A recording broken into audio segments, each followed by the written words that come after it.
240. This scene follows, well, for a bit of backstory, in the scenes previous, King Lear goes to Gloucester's castle in the hopes of gaining Lear's empathy and to stay in a castle with his men.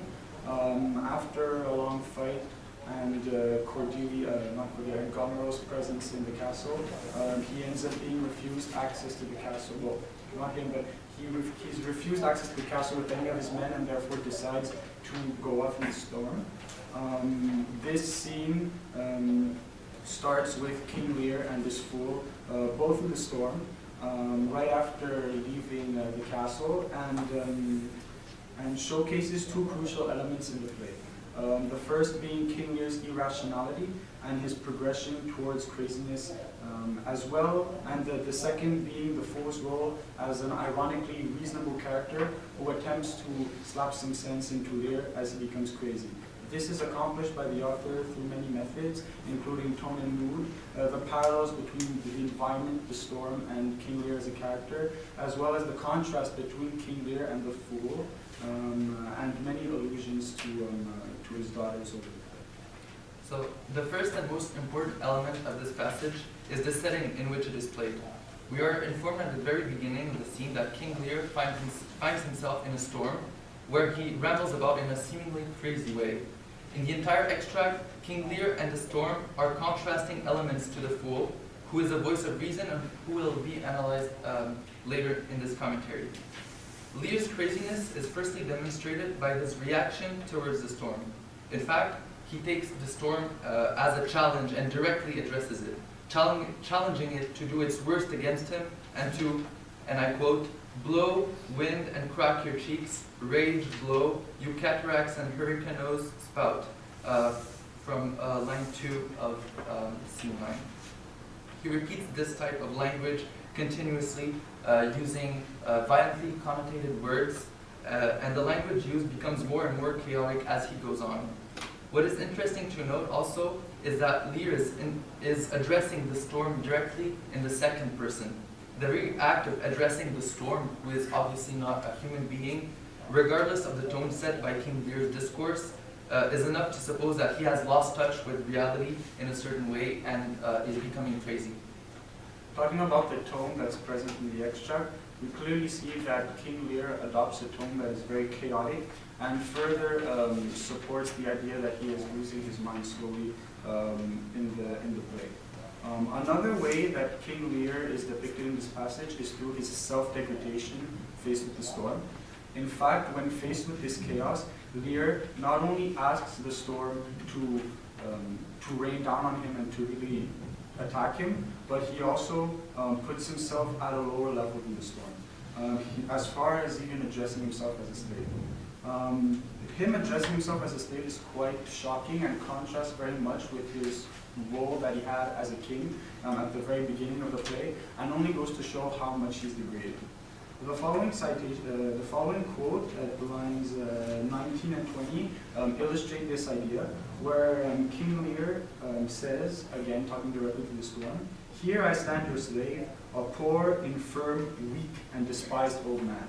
First we can see how King Lear gradually degrades himself in this passage, adding on to these negatively connotated adjectives such as poor, infirm, weak, despised, old man, and even calling himself a slave, as I said earlier.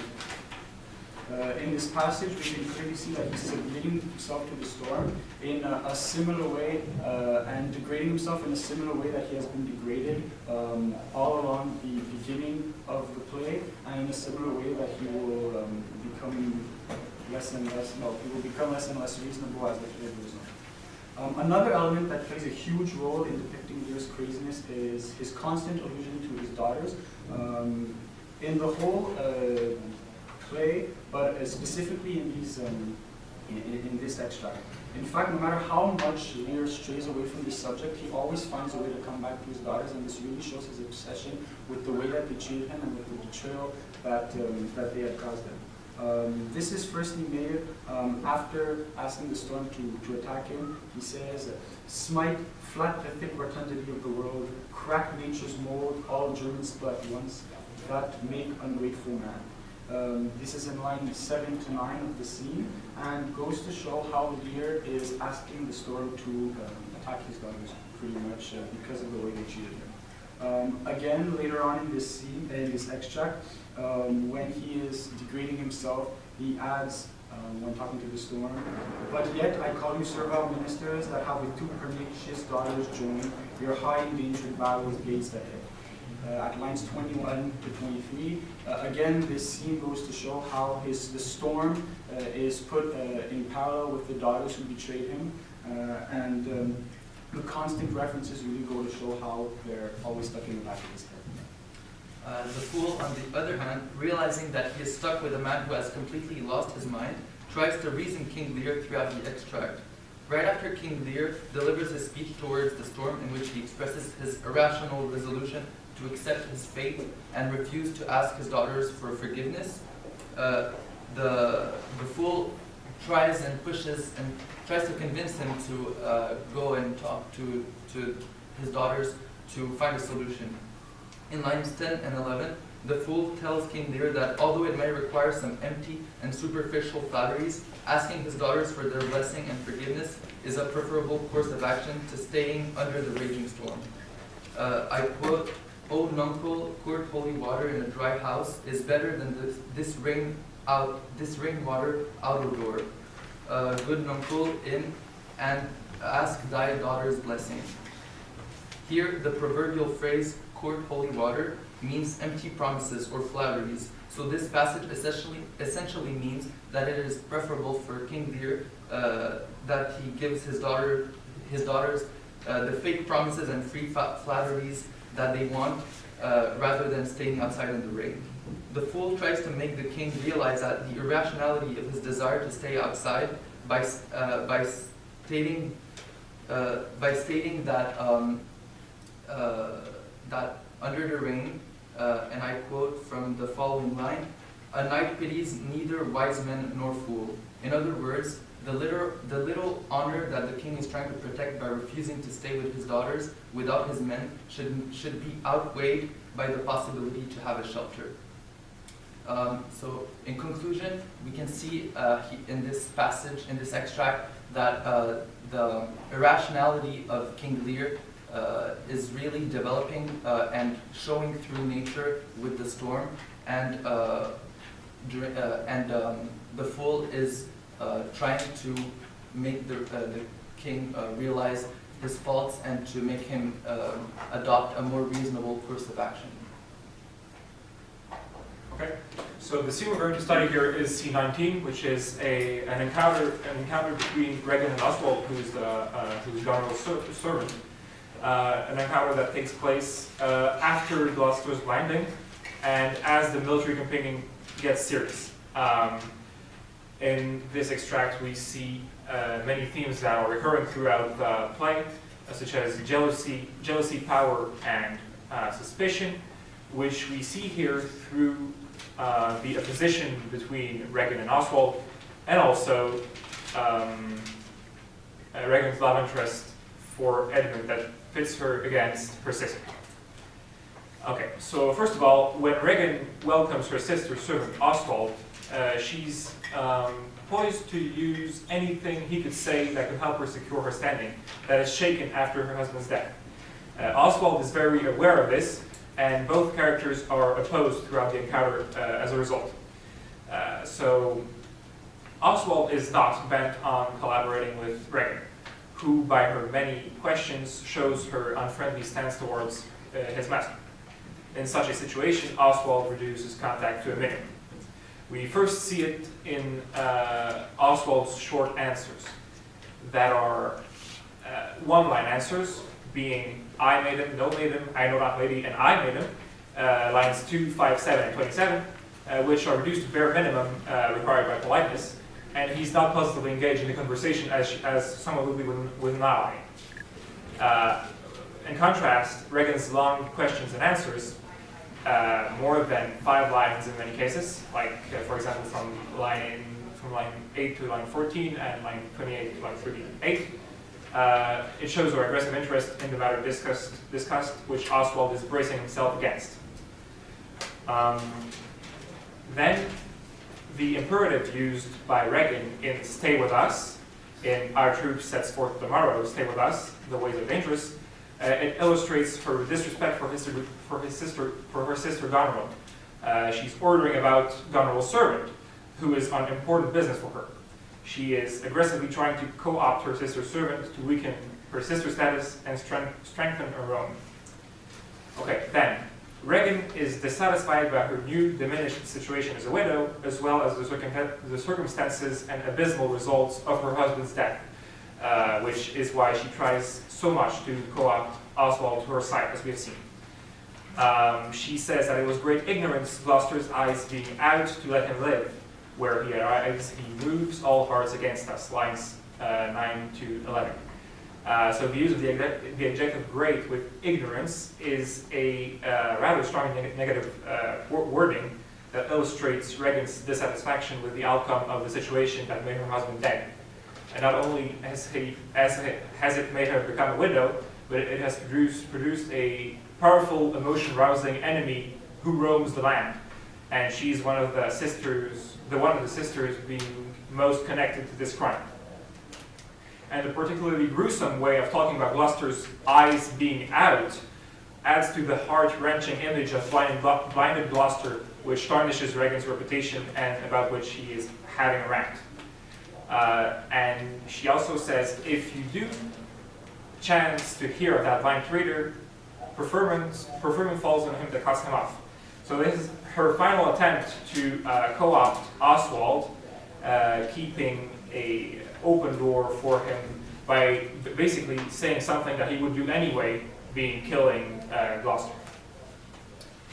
Second of all, Regan's desire for inclusion in war, as Adam talked about, leads to her search for another husband.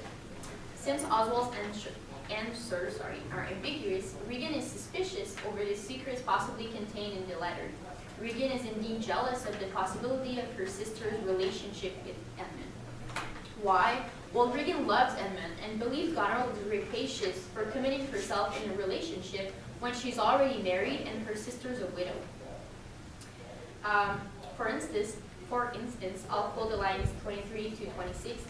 I know your lady does not love her husband. I'm sure of that. And at her late being here, she gave strange oyas and most speaking looks to noble Edmund. I know you are her boss. The repetition of the vocabulary of knowledge and certainty with the verbs know and am sure illustrates Regan is confident with her claim.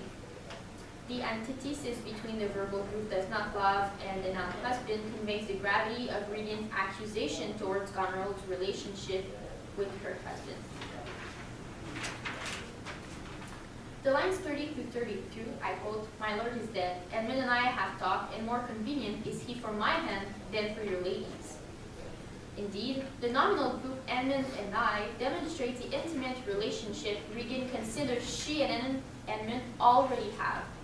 The simile "more convenient is for my hand than for your lady's" displays an analogy between the two sisters and therefore a sense of competition between them. Moreover, Regan opens a letter from Goneril addressed to Edmund without permission to intercept their communication and prepare a letter of her own. Indeed, the lines 19 to 21, I quote, "Be like something, I know not what, I love thee much, let me unseal the letter." The negation in the verbal group "know not what" shows that Regan is unaware of the content of the communication between Goneril and Edmund. The verbal group "let me," conjugated at the imperative present tense, illustrate the impatience of Regan towards Edmund. The desire to violate Goneril's privacy conveys that Regan is suspicious and doesn't trust her sister at all.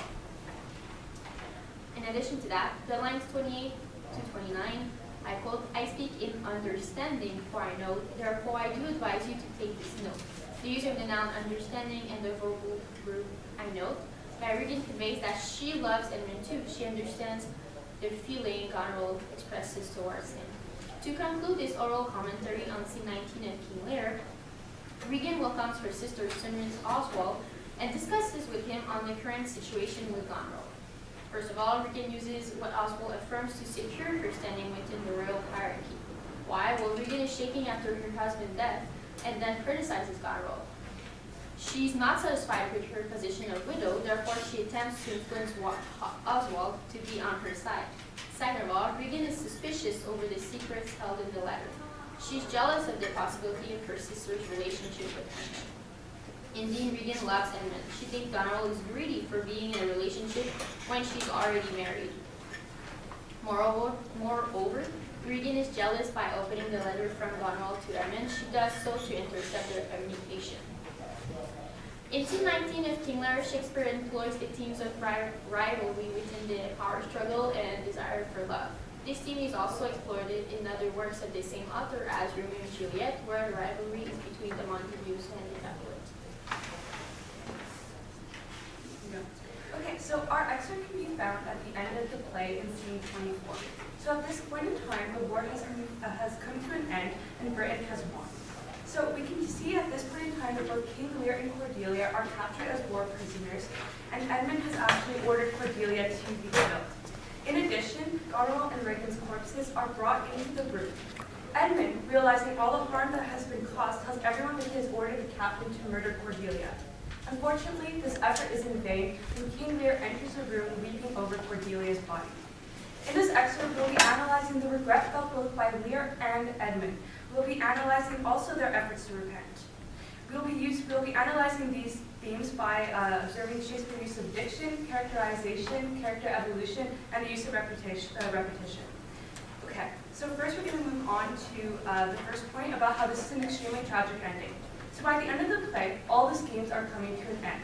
The two antagonists of the play have been killed over their own feud, and Cordelia, an honorable character, has also been murdered. So this is why it comes to no shock when Kent says, "Is this the promised end?" at line 261. So in this quotation, Kent is making a biblical allusion to the day of judgment, a day where the world will cease to exist and everyone will be judged by God. This shows the reader that the situation has become extremely tragic. Of course, in extremely tragic situations filled with death, people often look inward and reflect on their own life and perhaps do some good, which is what can possibly explain Edmund's folly behavior. So let's go into Edmund's character evolution. So previously in this play, Shakespeare has spent a lot of time developing the theme of nature. So in other words, their character and their behavior. Throughout the play, he has portrayed Edmund as an evil, power-hungry, and deceptive villain. However, at the end, when everything is starting to fall apart around him, Edmund is actually overcome with guilt. At line 239, he says, "I pant for life, some good I need to do, despite of my own nature." He says this line after seeing Regan and Goneril and admitting that in part their death is due to him, like because of him. So the importance in this quote is diction. The use of the preposition despite shows that Edmund's following behavior is a stark contrast to all of his previous behavior. In addition, this change in behavior can be seen as an evolution in character. This evolution is brought on for two reasons. First, we can conclude from the phrase, "I pant for life," and this imagery that is brought forth by the phrase, that Edmund is injured and he is nearing his death. Second, he realizes that he is partly responsible for all the harm that is around him, and he wants to do some good in order to seek redemption, perhaps, and even absolve his sins. So, first, he does two noble acts. So first, he reveals the truth about Cordelia's murder, and second, he offers his sword to try and prevent the murder. Therefore, the reader can see that his last two acts were honest and genuine. So this character evolution is extremely interesting in terms of the larger themes of the play. Previously, we have seen many characters actually succumb to their nature. So, for example, we can see Lear is often a victim of angry fits and blames his nature. During the entirety of a play, a person's nature has been seen as a rigid box and they can't actually leave it.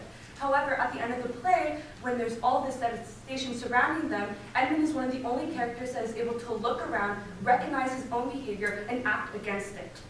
This is why I personally see him as one of the most interesting characters of the entire play.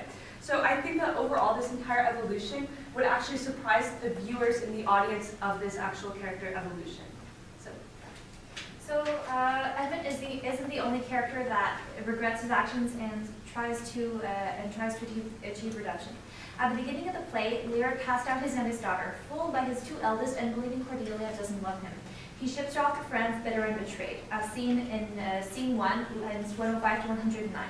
Here I disclaim all my paternal care, propinquity, and property of blood, as a stranger to my heart and me. Hold me from this forever. So this really shows how much he's absolutely cutting off any kind of connection to his daughter and releasing any kind of responsibility. They reunite in Dover, and Cordelia forgives Lear. Losing his only loyal daughter thus comes as an even more devastating blow because he only just regained her. So first, Lear regrets his actions toward Cordelia very much at the time of her death. At the line, in scene 24, at lines 261 to 263, the hyperbole, the following hyperbole is very effective. She lives, if it be so, it is a chance would just redeem all sorrows that ever I have felt. This hyperbole is very meaningful. Lear is essentially saying that Cordelia would mend all his wounds, but she's dead and he'll be sad and desolate forever. He can't revolt the relationship. But more than this, because this is the first layer, but we have to dig deeper. This also means that this isn't Cordelia's death. Isn't the only thing that he can't fix. His relationship with his daughter isn't the only thing that's broken and can't ever be mended again. Everything else, his daughter's death, makes him lose every single other thing. This links to the themes of regret, which we can also see through Goneril's suicide when after she kills her sister Regan, and the theme of mistakes, which is also recurrent as when Lear separates his kingdom and Egmont regrets his actions as seen earlier. In my perspective, the exaggeration felt throughout the scene and through Lear's character represents the huge climax that we've been running Slow down. towards My ears can't keep up. since he split his kingdom in scene 2. Sorry, I don't have a lot of time. Furthermore, Lear is angered by his daughter's death, and he tries to fault others instead of taking the blame upon himself. In scene 24, lines 252 to 255, he yells out, "Oh, you are men of stones. Had I your tongue and eyes, I would use them so that heaven's vault should crack." This metaphor is very meaningful. Lear is insulted that the nobles in the room don't seem to care that his daughter is dead, and he demands to know why they aren't mourning her death by crying out and screaming like he is. It's also very effective because he's calling them men of stones. Men of stones are statues. They aren't men, they are only objects. And this is a very powerful insult as well. He's dehumanizing. Furthermore, in scene 24, at line 265, he calls a plague upon you, murderers, traitors all. This addition of adjectives is very, very compelling. He's not only calling a plague upon them, he's calling them murderers and traitors. So his loathing for them just accumulates as he rages on. He's blaming them all for Cordelia's death. He declares them traitors, so to be executed or exiled, and he calls a plague upon them, so to either call down some huge sickness that will likely kill them. So this links to the themes of responsibility, which Lear refuses to take upon himself throughout the play, but Kent and the Fool try to help manage, and appearances. So Lear obviously didn't learn. At the beginning, Cordelia was the good daughter, though she seemed like the bad one, but Lear still hasn't learned because in this last scene, the nobles that are surrounding him seem not to care about his daughter's death, but that's not what's actually happening. So in my perspective, Lear is upset that the others aren't as angry and vengeful about Cordelia's death as he is, but he doesn't seem to realize that the others don't feel as responsible because they aren't as responsible. His actions are the one that pushed her away and eventually to her death. So to conclude, we can see that Edmund and Lear both go through a process of remorse and try to repent for their actions, but there are some key differences.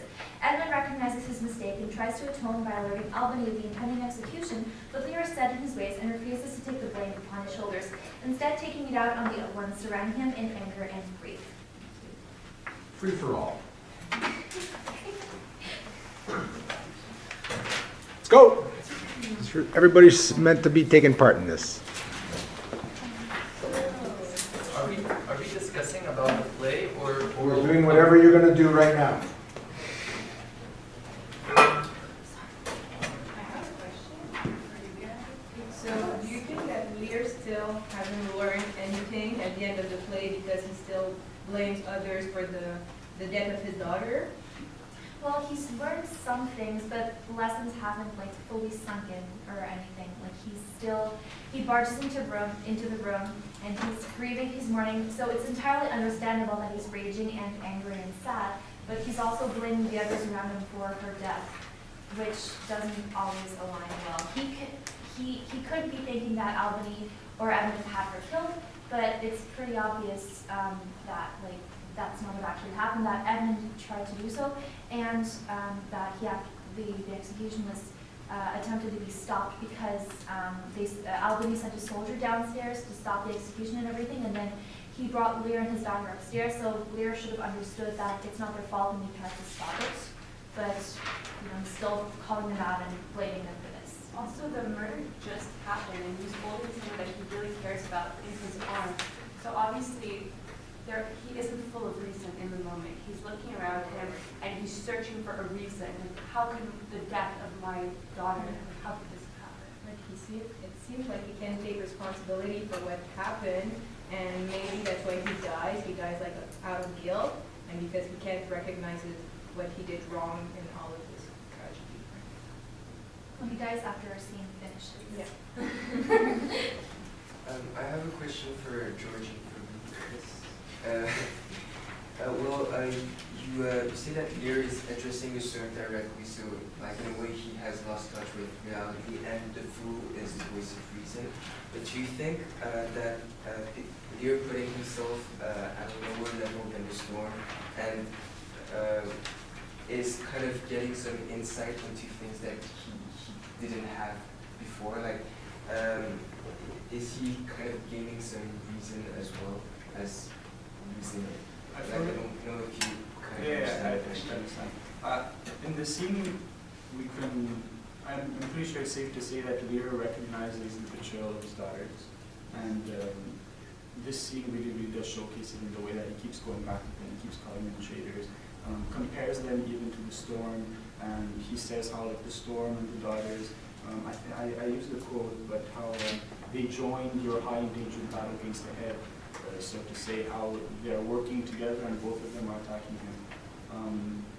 But in the same way that Lear is gaining a certain amount of knowledge and he seems to be understanding certain parts of what's happening to him. At the same time, you can see this sort of inversion between him and the fool, we were supposed to, Farouk was supposed to talk about this, but we sort of ran out of time.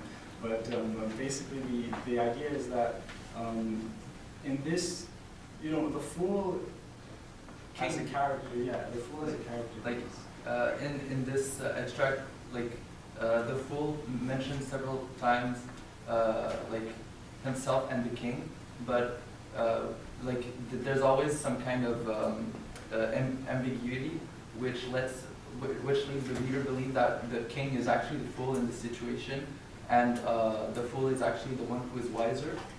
And so, it really shows how the king has sunken in craziness. But as you said, it's also the beginning of some kind of He's realizing consciousness. something. Yeah, he's starting to realize that. It's kind of a lesson of humility. I think it's kind of like in French, the name defied. And it's really the start, but I think it really develops more when he meets Portholm later on, a few scenes later. And so he's really, there's really an obvious evolution of the character because the situation is so different from the beginning. But I feel like there's more to one side of it. On one side, he's evolving in this way that he's recognizing partly what's happening to him, and he's becoming, he's living through this scene of humility. But at the same time, he's also getting crazier and crazier, and he's losing his reason at the same time. And both of these themes, they sort of go hand in hand, I find, in the entirety of the play, and they develop simultaneously. I think I can make a link between your two oral commentaries, because you're talking about how King Lear learned a lot when he lost everything. He lost his kingdom, his daughters. But how does that affect him? But how does that change him and affect the ending? How does it affect his reasoning at the end and his relationship with his daughters and his reaction with Cordelia? Because I think if he didn't have evolved, I don't think the ending would have been the same with King Lear. Evolution in Farouk and George Yes, because he evolves a lot in that part of the play. But I think that affects the ending a lot, because I don't think if he didn't evolve, I don't think the ending would have been the same. Like, if There he's are a lot of realizations. Relationship-wise, I mean, with his daughters mostly.